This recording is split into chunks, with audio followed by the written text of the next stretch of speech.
Абсолютно до тук първо място за Алина Кабаева, втора за сега е Ирина Чашчина, трета Жукова, четвърта Бети. Последна за третото си изпълнение излиза Анна Бесонова.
Лента и от Анна Бесонова.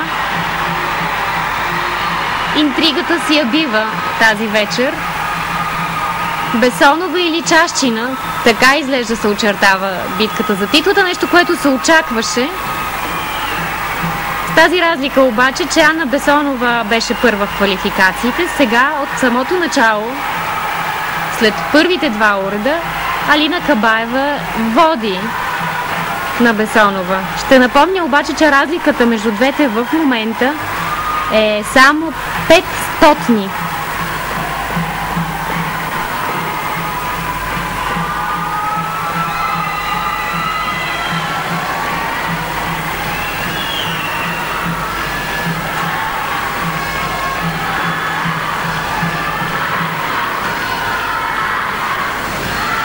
Треньор на Анна Бесонова, както и на Тамара Ерофеева, изобщо на всички украинки, е Ирина Дерюгина.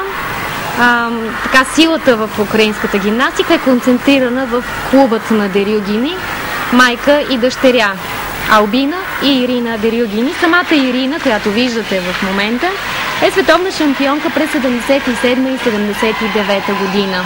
79:00. Освирквания в залата.